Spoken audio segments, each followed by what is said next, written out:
the question was, what do you do besides disc golf? Like, how do you like not focus on that or just set your mind away?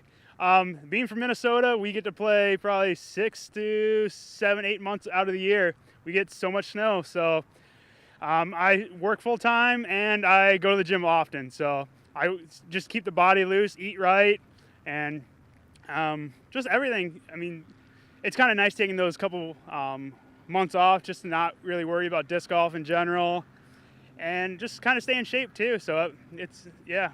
You're working with anybody? Yeah, working with Seth at Disc Golf Strong too. So he's helped us keep loose, get the body like stretches and all the workouts too. So that helps too.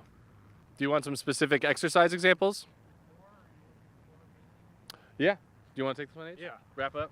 Okay, so this year compared to last year, just the specific example, I switched to the Ranger H2O bag from Dynamic Discs, and it's pretty heavy. There's a hydration pack on the bag, 1.5 liters, water bottle packs. It can hold a lot of discs, and so when people pick up my bag, they say, "Oh my gosh, this thing is so heavy," because it's filled with water, filled with discs, and they ask, "How do you carry that for the whole round?" And I tell them what I was doing literally in the off season. I would fill the bag with all the discs, fill up the hydration pack, 1.5 liters, a huge water bottle on the side, and in the top compartment there, instead of discs or snacks or a sweatshirt, I would just put weights.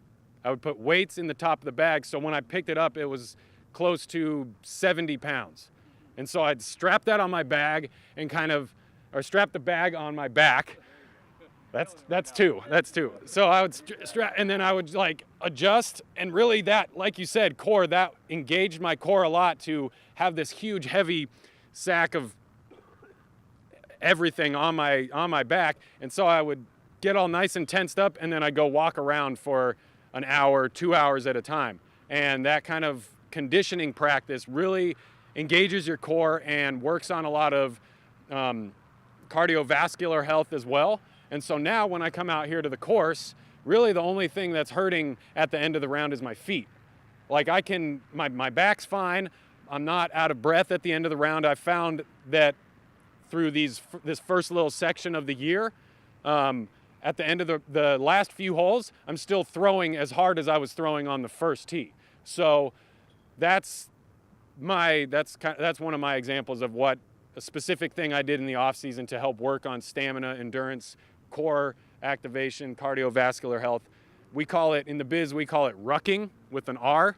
So look that up, find some examples, and apply it. The rucking biz. Military? Yeah. Another thing, as Jordan mentioned, Disc Golf Strong is a wonderful, wonderful program with Seth Muncie at the head of it. And most of what he's working on, especially for us, is disc golf-centric exercises, where everything we do with those exercises activates an area that we use and activates multiple areas. So we might be working on our core, but we're working on our hip stability as well, shoulder stability, working on stabilizing your wrist and everything into your back muscles, all of that stuff. So if you guys get a chance, check out his programs. He has an application. It's wonderful. It's transformed a lot of our lives. Yes. I just wanted to say something, whether younger or older, whatever. We're 30, and I had a really bad shoulder injury for the last year and a half or so. I started doing Disc Golf Strong, and I really, really wish I would have done it the second I discovered disc golf. It gives you so much more ability, not just to play and throw, but you're not going to go hurt yourself every day or have an accidental, oh, I threw too hard today and now I can't play for a couple weeks.